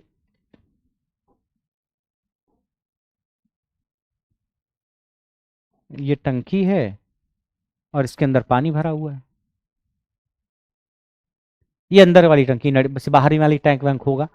ये टंकी है, इसके अंदर पानी भरा हुआ। अगर पानी सॉल्टी वाटर है, खारा पानी है, लवण युक्त पानी है, लवण युक्त जल मतलब खारा पानी, तो खारा पानी से आपका गीजर खराब ना हो जाए, उसके लिए क्या करते हैं कि गीजर की आंतरिक टंकी किसकी बनाई जाए जिससे कि वह लवण युक्त जल से भी खराब ना हो, मतलब खारा पानी हो, नमक वाला पानी हो, तो आंतरिक टंकी खराब ना हो इसकी। Tin coated copper, tin coated मतलब कॉपर के ऊपर टिन की परत चढ़ा करके हम बनाते हैं इसकी आंतरिक टंकी। कॉपर के ऊपर क्या लगा देते हैं, टिन, कॉपर के ऊपर क्या लगा देते हैं, टिन, टिन की परत चढ़ा देते हैं। टिन आलेपित तांबा, टिन आलेपित तांबा मतलब तांबे के ऊपर टिन की परत चढ़ा देते हैं, और फिर इसका इस्तेमाल हम करते हैं टंकी के अंदर की परत बनाने में, जिससे आपका अगर पानी खारा भी है तो गीजर आपका जल्दी खराब ना हो। अगला सवाल है the purpose of installing a capacitor in an electric fan. जो हमारे घर का पंखा है उसमें कैपेसिटर क्यों लगाते हैं, कैपेसिटर क्यों लगाते हैं, तो आपका जवाब क्या होगा, to increase the rotation speed, नहीं, to prevent fault in the fan, to control the speed, to phase shift. असली आंसर इसका फेज शिफ्ट ही है।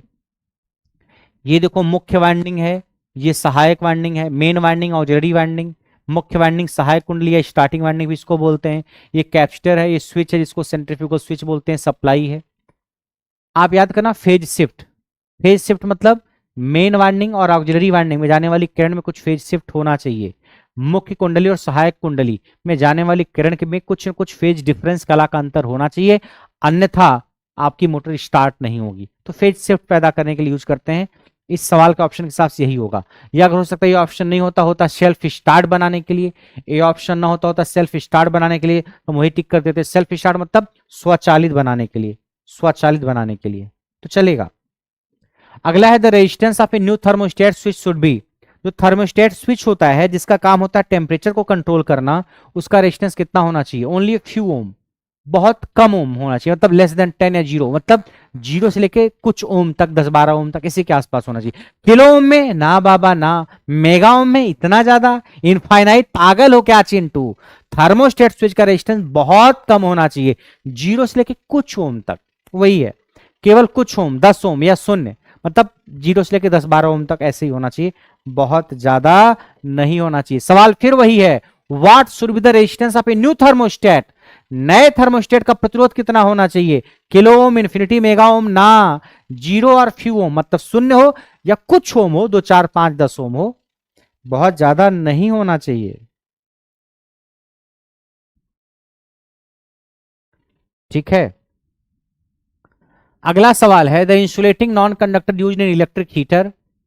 The insulating non conductor use in electric heater, ये ऑप्शन है। और फिर यहां है what is insulation use in electric iron, what is insulator use in electric iron, सवाल वही, ऑप्शन अलग अलग है। तो जो इंसुलेशन हम यूज करते हैं, अगर पोर्सिलिन ऑप्शन में है तो आप पोर्सिलिन टिक करोगे, और अगर ऑप्शन में पोर्सिलिन नहीं है तो फिर आप माइका को टिक कर सकते हो। सवाल वही, ऑप्शन अलग अलग हैं। अगर ऑप्शन में पोर्सिलिन है तो आप पोर्सिलिन टिक करोगे, पोर्सिलिन नहीं है तो फिर आप माइका टिक करोगे। जो इंसुलेशन यूज करते हैं इलेक्ट्रिक आयरन में, सॉरी ये सॉरी सॉरी, ये इलेक्ट्रिक हीटर है, इलेक्ट्रिक आयरन है, ये इलेक्ट्रिक हीटर है, इलेक्ट्रिक आयरन है। हीटर में जैसे देखो,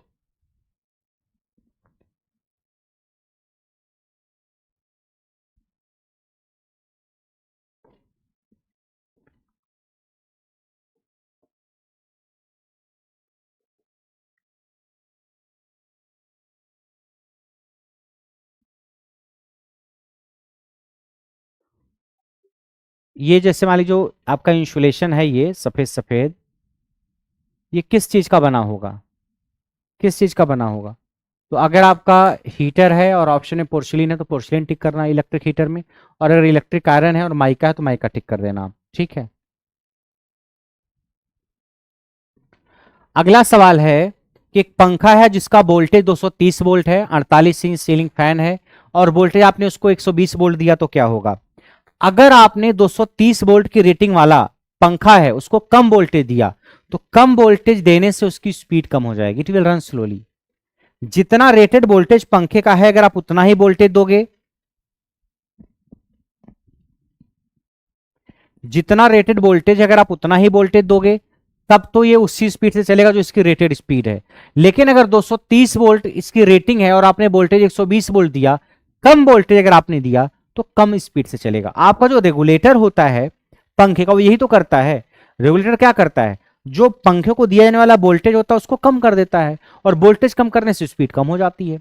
तो फंक्शन क्या है रेगुलेटर का? रेगुलेटर का काम क्या है पंखे में? जो वोल्टेज दिया जाता है वोल्टेज कम कर देते हैं, और वोल्टेज कम होने से क्या होता है, जो स्पीड है वो कम हो जाती है। तो अगर वोल्टेज कम करोगे पंखों को दिया जाने वाला, स्पीड आपकी कम हो जाएगी। सवाल है वाटर हीटर में हीटिंग के दौरान थर्मोस्टेट का प्रतिरोध कितना होना चाहिए? What should be the thermostat resistance during heating of water heater. मतलब वाटर हीटर में जो थर्मोस्टेट है, स्विच है जो टेम्परेचर कंट्रोल करेगा, उसका रेजिस्टेंस वही तो 0 ओम से लेके कुछ ओम तक, 0 ओम या उसके आसपास 2 4 5 10 ohm, close to 0 ohm, 1 kilo ohm ना, very high up to 100 mega ohm ना, ओपन ना, ओपन मतलब इनफाइनाइट रेजिस्टेंस नहीं, रेजिस्टेंस ना किलो में होना चाहिए, मेगा ना अनंत, 0 ओम से लेकर कुछ ओम तक, यही ऑप्शन क्लोज टू 0, शून्य के करीब। अब हम आते हैं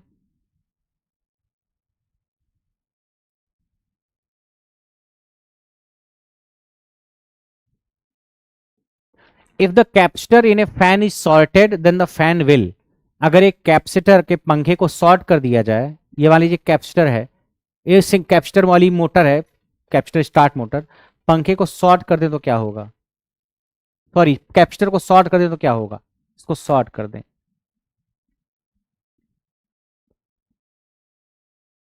कैपेसिटर लगा रहता है पंखे में, कैपेसिटर स्टार्ट इंडक्शन मोटर है या कैपेसिटर स्टार्ट मोटर है, तो मोटर रन नहीं करेगी, motor will not run. Capacitor को शॉर्ट कर देने मोटर रन नहीं करेगी।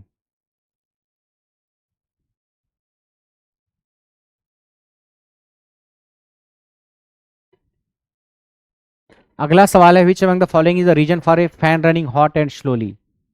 Fan running hot and slowly, कि पंखा आपका धीरे धीरे चल रहा है और गर्म हो गया है, तो इसका रीजन क्या हो सकता है? Rotor winding open, field winding open, capacitor open. तो आपका जवाब होगा रोटर वाइंडिंग ओपन।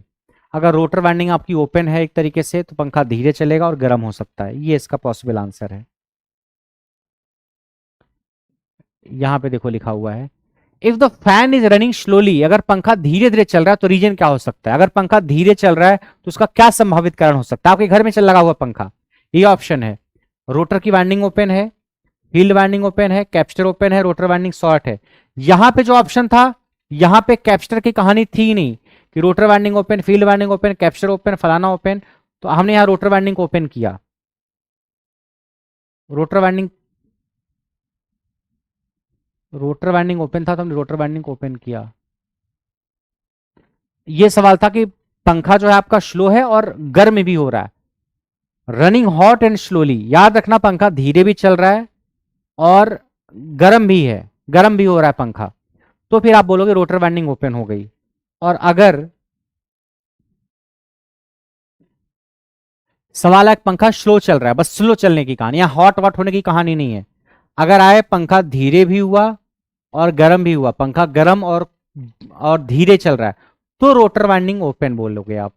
और अगर सवाल बस आता है पंखा धीरे चल रहा है, केवल धीरे, गर्म वाली कहानी नहीं है, अगर गर्म भी है धीमे भी चल रहा है तो रोटर वाइंडिंग खुली है, और अगर केवल पंखा धीरे चल रहा है और ये ऑप्शन है, फिर आप बोलोगे कैपेसिटर ओपन है, यानी जो आपने कैपेसिटर लगाया है वो कैपेसिटर क्या है, ओपन हो गया है। और अगर ये ऑप्शन है, सवाल सेम ऑप्शन ये है, blade corrosion, broken canopy, faulty mounting या फॉल्टी कैपेसिटर, तो आप फॉल्टी कैपेसिटर टिक मारोगे, दोषयुक्त संधारित्र। भाई इस सारे ऑप्शन में दोषयुक्त संधारित्र को हम टिक करेंगे, यानी कैपेसिटर अगर खराब हो गया है, कोई दोष हो गया है, इसकी वजह से हो सकता है आपका पंखा धीरे धीरे चल रहा हो। आप कई बार आपके यहाँ बिजली वाला आता है, बोलता है भैया कंडेंसर खराब हो गया, बदल दो, पंखा तेजी से चलने लगेगा। तो पंखा तेजी से चलने लगता है, कैपेसिटर बदल देता है, कंडेंसर बदलता है। तो होता है कि नहीं होता है, कंडेंसर बदलने से स्पीड बढ़ जाती है। तो कैपेसिटर फॉल्टी है या कैपेसिटर ओपन है तो पंखा धीरे धीरे चलेगा। ओपन कर दोगे तो भी, या फॉल्टी है तो भी, खराब हो गया थोड़ा थोड़ा तो भी। और अगर गर्म हो गया है पंखा, मतलब पंखा गर्म है और धीरे धीरे चल रहा है तो रोटर वाइंडिंग ओपन हो सकता है।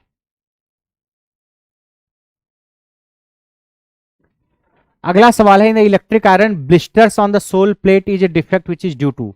सोल प्लेट आप मान सकते हो बेस प्लेट को एक तरीके से, उसमें ब्लिस्टर्स का मतलब क्या होता है, छाले पड़ जाना।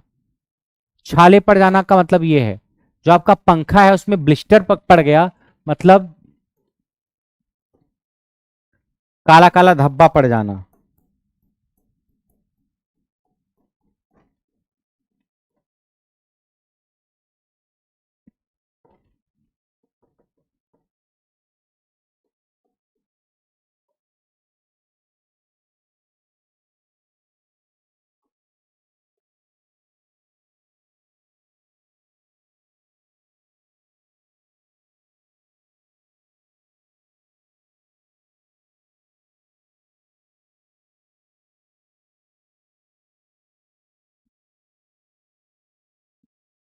बहुत अच्छा डायग्राम को दिख नहीं रहा, मतलब हल्का हल्का धब्बा टाइप का पड़ जाता है या छाले पड़ जाना।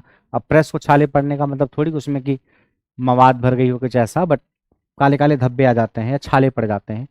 तो अगर इलेक्ट्रिक आयरन में छाले पड़ जा रहे, इसका कारण एक्सेसिव हीट, अत्यधिक उष्मा, यानी आपने प्रेस को बहुत ज्यादा क्या कर दिया, गर्म कर दिया। अगर आपने प्रेस को बहुत ज्यादा गर्म कर दिया तो आपकी हीट बहुत ज्यादा आ गई तो छाले पड़ जाते हैं। तो छाले पड़ जाना आपके प्रेस में या इलेक्ट्रिक आयरन में एक दोष है, और इस दोष का कारण क्या, अत्यधिक उष्मा। मतलब जो प्लेट होते हैं बेस प्लेट, ये काला काला काला काला थोड़ा दाने से पड़ जाएंगे या काला काला धब्बा सा पड़ जाएगा, जिसको आप बोल सकते हो छाले पड़ना। छाले पड़ना, छाले पड़ना।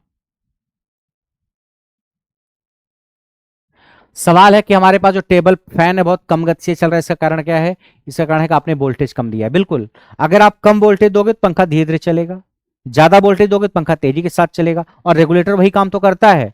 रेगुलेटर क्या करता है, रेगुलेटर को घुमा के आप आगे पीछे करते हो, वो पंखे को दिया जाने वाला वोल्टेज कम ज्यादा करता है, कंट्रोल करता है, तो स्पीड चेंज होती है। तो लो अप्लाइड वोल्टेज अगर होगा, कम वोल्टेज आप दोगे तो टेबल फैन धीरे धीरे चलेगा, धीरे धीरे चलेगा।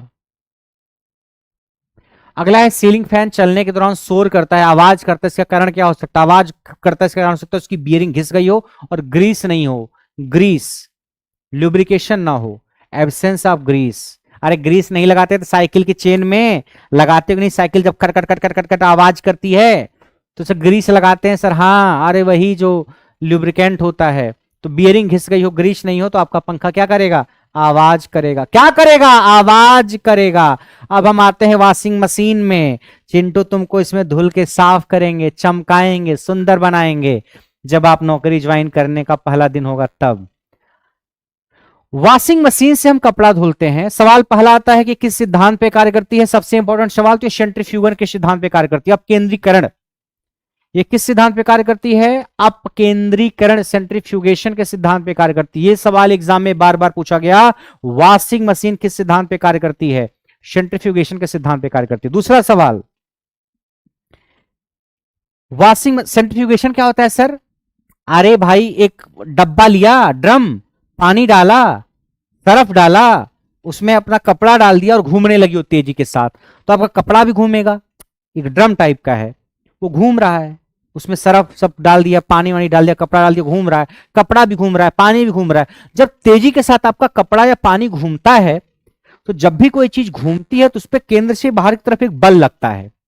ऐसे कोई चीज जब भी घूमती है ना, उस पर बाहर, केंद्र से बाहर की तरफ एक बल लगता है, जिसको सेंट्रीफ्यूगल फोर्स बोलते हो, अपकेंद्रीय बल। क्या बोलते हो, अपकेंद्रीय बल। एक पत्थर को रस्सी में बांधो, एक पत्थर को रस्सी में बांधो, ऐसे ऐसे घुमाओ, घुमाते घुमाते छोड़ दोगे ना तो भाग जाएगा पत्थर। क्यों भाग रहा है, कोई तो फोर्स है ना जो उसको लेकर के गया। अभी तक आप पकड़े थे तो फोर्स लेके नहीं जा पा रहा था, लेकिन जैसे छोड़ा आपने वो फोर्स लेके भाग गया। यानी कोई तो फोर्स था जो पत्थर पे लग रहा था बाहर की तरफ, जो उसको लेके भाग गया, वही है सेंट्रीफ्यूगल फोर्स, अपकेंद्रीय बल। तो जब कपड़ा आपका घूमता है, पानी घूमता है, सरफ घूम रहा है, तो जो कपड़े की गंदगी है ना, पानी के साथ मिली, सरफ मिला, वो भागती है, फिर दूर भागती है। दूर भागती है मतलब कपड़े से निकल जाती है। तेजी के साथ कपड़ा घूम रहा है, पानी घूम रहा है, सरफ घूम रहा है, तो जब घूमते घूमते जो कपड़े की गंदगी पानी वानी सरफ वरफ से मिलके वो उससे निकलना चाहती है, दूर भागना चाहती है और धीरे धीरे निकल जाती है 10 15 20 25 मिनट तक चलाने के बाद। तो आपको ज्यादा दिमाग नहीं लगाना है, बस याद रखना है सेंट्रीफ्यूगेशन के सिद्धांत पे कार्य करता है। ये 3 टाइप की होती है वॉशिंग मशीन, ऑर्डिनरी टाइप यानी सामान्य, फिर सेमी ऑटोमेटिक यानी अर्ध स्वचालित, फिर फुली ऑटोमेटिक यानी पूर्ण स्वचालित। तो सेमी और फुली ऑटोमेटिक में एक दो डिफरेंस पूछा जाता है, अंतर वो हम बताएंगे। अर्ध स्वचालित वॉशिंग मशीन और पूर्ण स्वचालित वॉशिंग मशीन में क्या अंतर है वो हम बताएंगे आपको। देखिए, सेमी ऑटोमेटिक और फुली ऑटोमेटिक में 2 अंतर है। सेमी ऑटोमेटिक में 2 टब होते हैं, इसमें एक ही टब होता है। इसमें क्या होता है, कपड़ा धुला जाएगा एक में, और कपड़ा धुलने के बाद उस कपड़े को आप इसमें डालोगे निकाल कर अपने हाथ से, फिर कपड़े को सुखा देगा, मतलब उसके पानी को निचोड़ लेगा, बिल्कुल नहीं सुखा देगा तुरंत निकाल के पहन लो, बट काफी हद तक पानी को निकाल देगा, फिर थोड़ी देर फैलाओगे तो सूख जाएगा। तो 2 डब्बे होते हैं, इसमें 2 टब होते हैं। एक क्या करेगा, ये कपड़ा धुलेगा, साफ करेगा, कपड़ा साफ कर लिया, फिर इसमें से कपड़ा निकाल के आप इसमें डाल दोगे, ये कपड़े को सुखा देगा। 2 टब होते हैं, एक वॉशिंग के लिए धुलने के लिए और एक स्पिन ड्राइंग के लिए सुखाने के लिए। ये धीरे धीरे घूमता है, ये तेजी के साथ घूमता है, ये धीरे धीरे घूमता है, तेजी के साथ घूमता है। फुली ऑटोमेटिक में एक ही टब होता है। इसमें सर क्या होता है, ये एक ही ढक्कन, एक ही डब्बा है, एक ही टब है, ये कपड़े को धुल भी देगा सुखा भी देगा। सर तब तो कम जगह लेता होगा, हाँ कम जगह लेता है। इसमें 2 डब्बा है, 2 टब है, ज्यादा जगह लेगा, ये कम जगह लेगा। तो आजकल शहरों में लोगों के पास जगह कहाँ रहती है, बाथरूम में जगह रहती है क्या, छोटे छोटे बाथरूम रहते हैं। तो fully automatic washing machine Chintu खरीद के लगा देगा, घर छोटा रहेगा तो, और घर बड़ा है तो ये भी लगा सकते हो। तो ये एक ही डब्बा है, दोनों काम कर दे रहे तो महंगा पड़ेगा। ये फुली ऑटोमेटिक महंगी पड़ती है, कुछ खराब होता है जल्दी सही भी नहीं होता है, ये जल्दी खराब नहीं होती है, सस्ती पड़ती है। तो ज्यादातर लोग तो यही खरीदते हैं, semi automatic. Semi automatic, fully automatic micro controller वगैरह लगा रहता है, जल्दी कोई सही नहीं कर पाएगा, अगर फॉल्ट हो जाएगी तो महंगा भी पड़ेगा। हाँ लेकिन एक ही टब है, जगह कम लेगा, छोटा सा बाथरूम है तो सेट कर दो। पहला सवाल, ये 2 टब होते हैं, लोगों लिखा हुआ है। सेमी ऑटोमेटिक में क्या, स्व और अर्ध स्वचालित में इसमें 2 टब होते हैं, एक कपड़ा धुलना जाता है, एक दूसरे और दूसरे में कपड़ा सुखाया जाता है। कपड़ा धुलने के बाद आपको कपड़ा सुखाने के लिए अपने हाथ से कपड़े को सुखाने वाले टब में डालना पड़ेगा। ये अपने हाथ से कपड़ा निकाल के दूसरे में डालना पड़ेगा तो सूख जाएगा। वही अंग्रेजी में लिखा है, 2 होते हैं, एक वॉशिंग के लिए और एक होता है ड्राइंग के लिए, कपड़ा सुखाने के लिए। ठीक, और जो इसका फायदा क्या है, प्रॉस सस्ती होती है, फायदा कम पानी यूज करती है, ये सब फायदा है। और कम समय में कपड़ा धुल देती है। कौन सा नुकसान, एक टब से दूसरे टब में कपड़ा डालना पड़ेगा। भाई हम तो ये सोच रहे हैं कि फुली ऑटोमेटिक है, टाइमर हमने सेट किया और हम चले गए अपना बाहर, वो कपड़ा धुल के सुखा दिया, हो गया काम। इसमें क्या है कि कपड़ा धुल गया तो हमें फिर निकाल के डालना पड़ेगा दूसरे टब में। इसमें हाथ से आपको काम करना ही पड़ेगा, सेमी ऑटोमेटिक में जगह ज्यादा लेगा। ये है फुली ऑटोमेटिक, क्या है इसमें एक ही टब होता है, उसमें कपड़ा धुला जाता है और सुखा भी दिया जाता है। 1 tub both for washing and drawing, एक ही टब है, ड्राई कर भी कर देगा और कपड़ा साफ भी कर देगा। ठीक है, नीड लेस स्पेस, कम जगह लेता है, मगर जितनी भी अच्छी चीजें हैं सस्ती कुछ भी नहीं है, जगह कम लेता है मगर महंगा होता है। अगला सवाल पूछा गया, what is the sequence followed by the automatic washing machine. स्वचालित वॉशिंग मशीन में कपड़ा धुलने का क्रम क्या होता है, मतलब किसके बाद कौन सी प्रक्रिया होती है। जैसे खाना बनाना है तो क्या होना चाहिए, पहले बर्तन साफ होना चाहिए, बर्तन के बाद फिर तेल डालोगे, फिर प्याज टमाटर डालोगे, फिर सब्जी डालोगे, ऐसे बनेगा।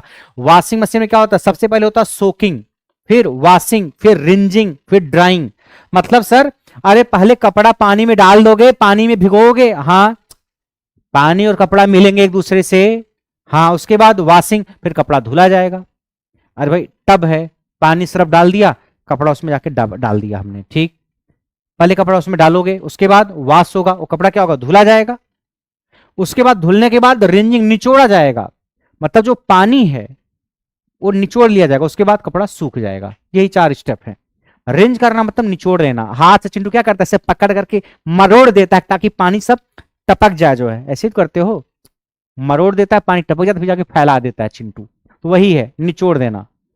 तो आप भी तो ही करते हो, हाथ से धुलते हो तो क्या करते हो, पहले बाल्टी लेते हो, पानी डालते हो, उसमें कपड़ा के डाल देते हो, फिर थोड़ी देर बाद जाते हो ऐसे सामूले के ऐसे ऐसे रगड़ते हो, ठीक, कपड़ा धुल जाता है, फिर कपड़े को पानी से साफ करके हाथ से घुमा करके पानी निचोड़ते हो, फिर आगे बाहर फैला देते हो, कपड़ा सूख जाता है। वही है सोकिंग, वॉशिंग, रिंजिंग, ड्राइंग, ये स्टेप है, याद रखना।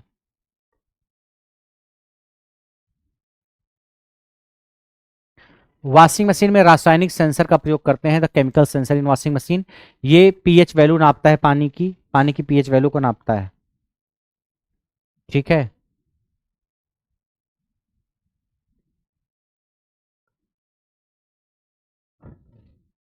आइए अब हम बात करते हैं इमर्शन रॉड की। इमर्शन रॉड क्या करता है? इमर्शन रॉड आपने देखा होगा, आपके घर में होगा ही। इमर्शन रॉड देखो ये है,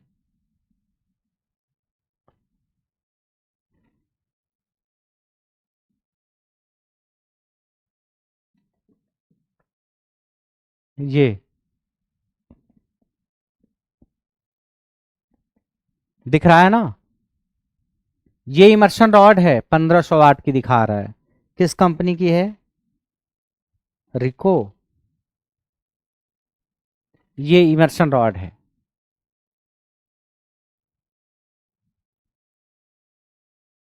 देखो ऐसे देखा है कि नहीं देखा है?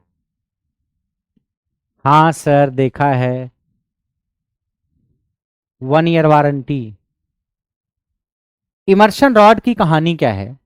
ये पानी गर्म करता है, आपको नहाना है, कुछ भी करना है, बाल्टी में पानी भरिए और फिर उसमें इमर्शन रॉड डालिए, स्विच ऑन कर लीजिए। ठीक, किस सिद्धांत पे कार्य करता है? हीटिंग इफेक्ट पे, उसमें प्रभाव पे काम करता है। इसमें BRASS, इसमें ब्रास या कॉपर की एक पाइप होती है जिसका व्यास 1 सेंटीमीटर होता है। ये आपको याद रखने की जरूरत नहीं है, आप इसमें बस याद रखिए इमर्शन रॉड में क्या, और रेटिंग इसकी 500 से 2000 वाट के आसपास होती है। रेटिंग याद रख लेना, क्या काम करता हो याद रख लेना। और सवाल ये आता है कि इमर्शन रॉड हीटर पानी से गर्म किस विधि से होता है?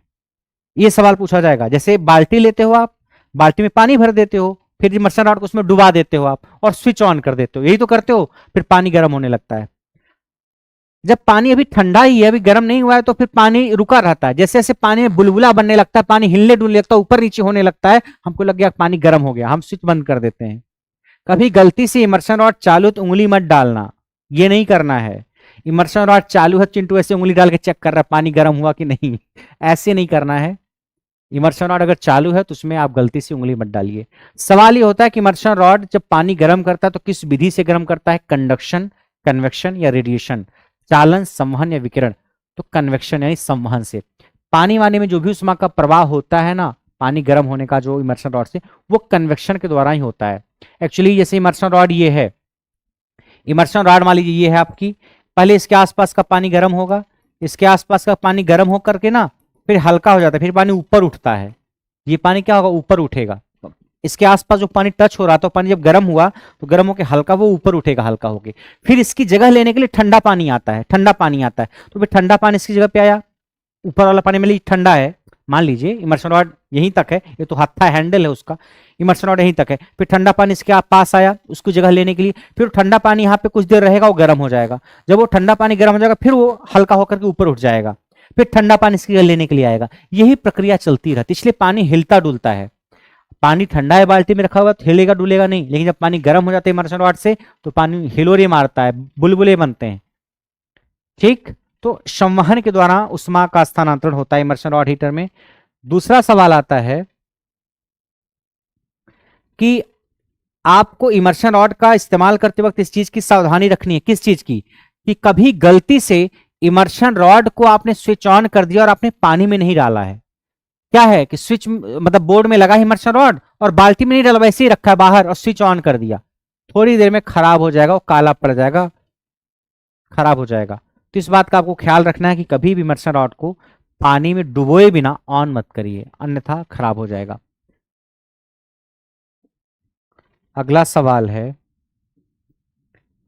एक इमर्शन रॉड हीटर पानी से भरी एक बाल्टी को 15 मिनट में गर्म करता है, और अगर हम उसको 10 मिनट में गर्म करना चाहें तो क्या करना पड़ेगा? सवाल यह है, an immersion rod heater heats a bucket of water in 15 minutes to make the water boil in 10 minutes. एक इमर्शन रॉड पानी की बाल्टी को 15 मिनट में गर्म करता है, उसको 10 मिनट में गर्म करने के लिए क्या करना पड़ेगा? आप याद रखो, length of heating element of the rod should be reduced. अगर आप चाहते हो कि आपका इमर्शन रॉड हीटर पानी को और जल्दी गर्म कर दे, तो आपका जो हीटिंग एलिमेंट होगा ना, इमर्शन रॉड में भी हीटिंग एलिमेंट होता है, उसकी लेंथ को आपको कम कर देना पड़ेगा। इसका एक्सप्लेनेशन आगे हमने दिया है, पर उसकी जरूरत नहीं, आप याद रख लेना एक्सप्लेनेशन में क्या रखा है, याद रख लेना पड़ेगा इसका आंसर।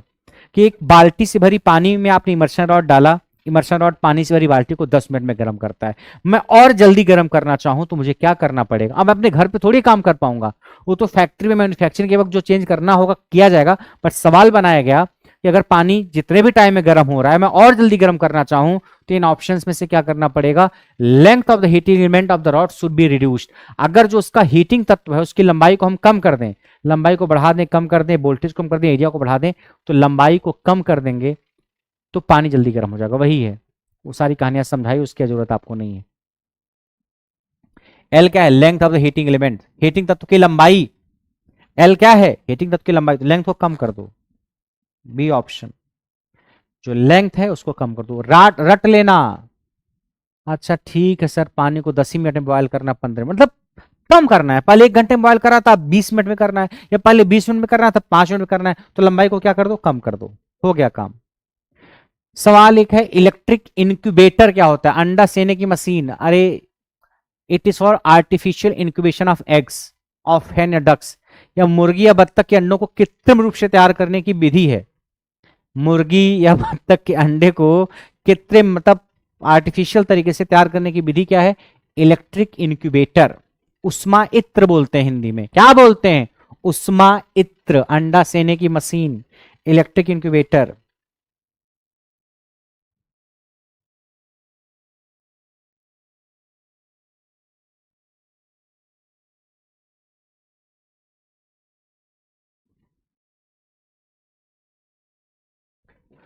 अगला सवाल है कि किसी टेबल फैन का गति नियंत्रक स्विच काम नहीं कर रहा है, तो इसका क्या कारण हो सकता है? गति नियंत्रक स्विच मतलब स्पीड को कम करने वाला जो टेबल फैन है, टेबल फैन है, उसमें जो स्विच लगा है वो काम नहीं कर, इस फिर क्या रीजन हो सकता है? Regulator is short circuited. अगर आपका रेगुलेटर शॉर्ट सर्किट हो गया है, रेगुलेटर शॉर्ट सर्किट है, तो फिर आपका गति नियंत्रक स्विच काम नहीं करेगा। Table fan doesn't respond to the operation of speed selector switch, the problem may be due to that. मतलब रेगुलेटर शॉर्ट सर्किट है तो स्पीड आपकी काम नहीं कर रही है।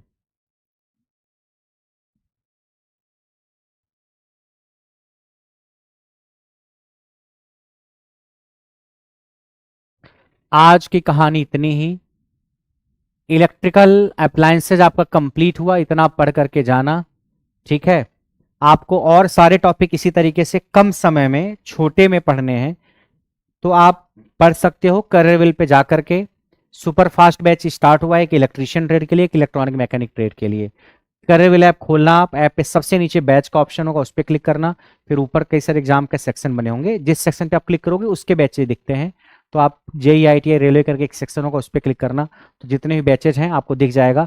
तो जो 75 नंबर का आपका वेटेज है LPCBT2 का, उसका जो 35% है, 75 का 35% लगभग 26.5-27 नंबर बनता है।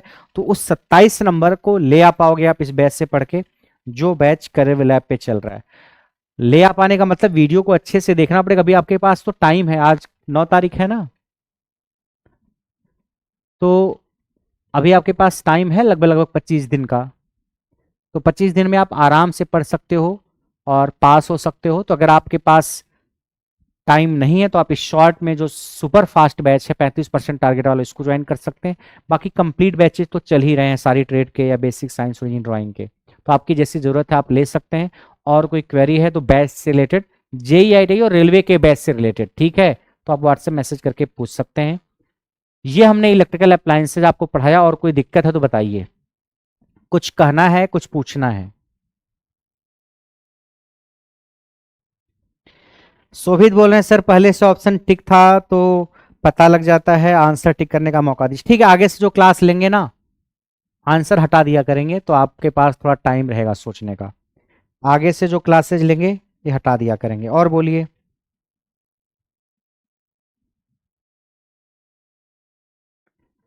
RK सिंह बोल रहे हैं नेक्स्ट क्लास कब होगी? नेक्स्ट क्लास में कोशिश करूंगा कल ही ले लूं मैं एक क्लास और आपकी, कल या परसों में।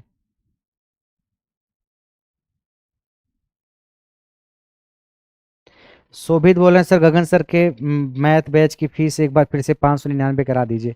गगन सर के बैच की फीस कम कराने मेरे हाथ में थोड़ी, उसके लिए करवेल का जो हेल्पलाइन नंबर है, पोस्टर पे जो नंबर लिखा रहता है उसके लिए फोन करिए, वहां टेक्निकल टीम बैठती है, वो आपकी सारी समस्याओं को सुलझा देगी। ये नंबर इसलिए मैं कई बार आपको देता हूं कि कुछ ऐसी समस्याएं होती हैं जो कई बार हेल्पलाइन नंबर वालों को भी नहीं पता होती हैं, ठीक है। तो इसलिए आप मैसेज करके पूछोगे तो आपको एक दिन 2 दिन के अंदर रिप्लाई मिलेगा, तुरंत रिप्लाई नहीं मिलेगा, मगर मिल जाएगा रिप्लाई शाम तक या 1-2 दिन के अंदर।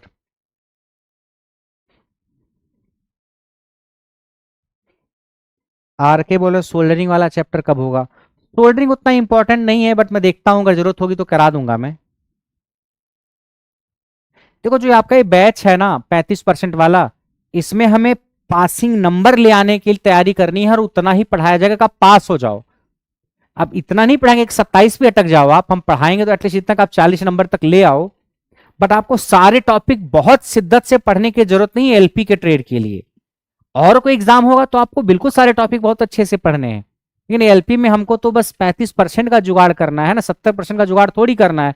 हम अपनी बाकी ऊर्जा लगाएंगे बेसिक साइंस और इंजीनियरिंग में, बाकी ऊर्जा मैथ्स रीजनिंग में लगाएंगे, ताकि सीबीटी 2 में ट्रेड में पास हो जाए और बाकी में अच्छा नंबर ले आकर के हम अपनी कहानी को आगे बढ़ा दें। और अगर आप सब जगह अच्छा नंबर ले और ट्रेड में फेल हो गए तो भी आपकी कहानी गड़बड़ हो जाएगी। तो आपको इतना निश्चित करना है कि ट्रेड में फेल ना हो, 35% नंबर आ जाए, यानी कम से कम 75 में 27 नंबर आए, और बाकी आपको मार्क्स मैक्सिमाइज करना है बाकी हिस्से में, ठीक है। और अगर आप ट्रेड थोड़ा ज्यादा पढ़ भी लोगे तो बेकार थोड़ी जाएगा, दूसरा कोई एग्जाम आप दोगे अपना ट्रेड के बेसिस पे तो काम आएगा।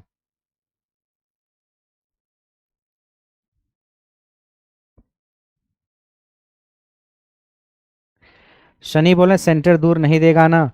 सेंटर का आप क्या ही बताएं, सेंटर पिछली बार तो मतलब जैसे जो स्ट्रक्चर पिछली बार सेंटर का था वैसे ही रहेगा, जैसे पिछली बार दिया था जो 19-20 मार्च को था उसी तरीके से रहेगा। ठीक है किरण, मैं उसकी भी क्लास लूंगा लूंगा मैं उसकी क्लास। विकास बोल रहे बीएससी की भी क्लास लीजिए सर। बीएससी में कौन सी क्लास लें? बीएससी में कौन सी क्लास लें भाई? मैं बीएससी वालों को थोड़ी पढ़ाता हूँ।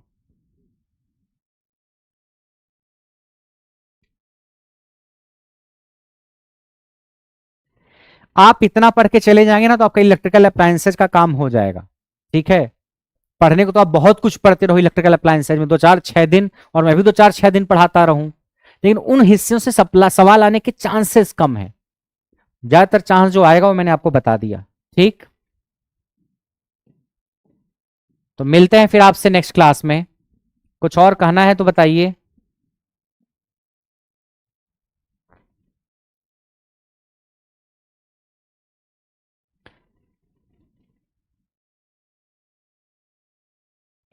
आर के बोले सर ये बात समझ में नहीं आ रही, कुछ बच्चों के एग्जाम हो गए हैं, कुछ रह गया, नॉर्मलेशन हो गया नहीं। अब देखो रेलवे क्या करता है, मुझे लग रहा है कुछ ही बच्चों का हुआ होगा तो हुआ होगा, अब पता नहीं कैसे हो गया कुछ लोगों का 19 तारीख को, कुछ उसका तरीका ढूंढेंगे वो।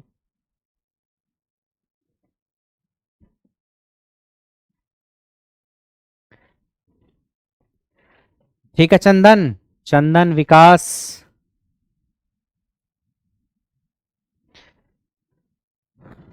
आपके पास एक मौका तो ये है, सीबीटी 2 में बैठने जा रहे हो आप, आपने सीबीटी 1 क्रॉस कर लिया है, तो आपको ये नहीं सोचना है कि होगा कि नहीं होगा, पूरी मेहनत करनी है सीबीटी 2 के लिए।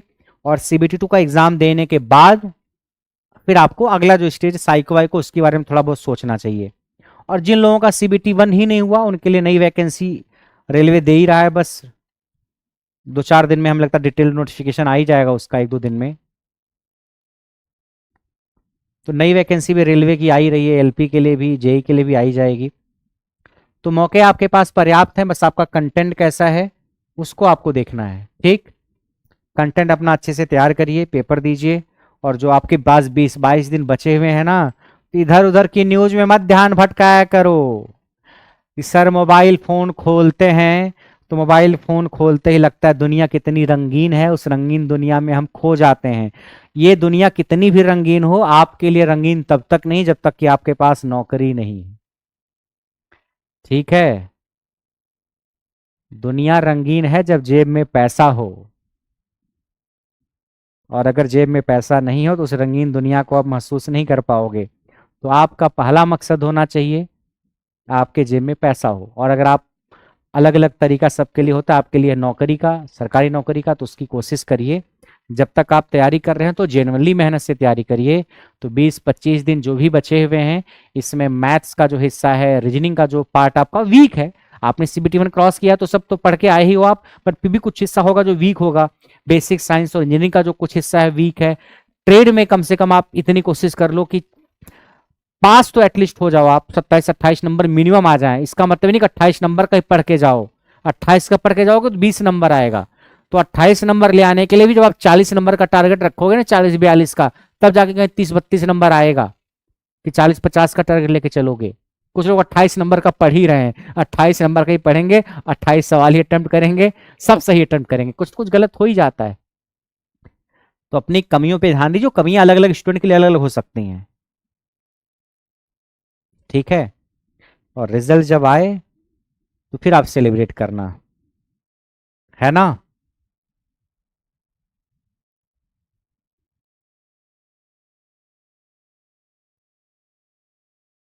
चलेगा चंदन, चलेगा, चलेगा चंदन।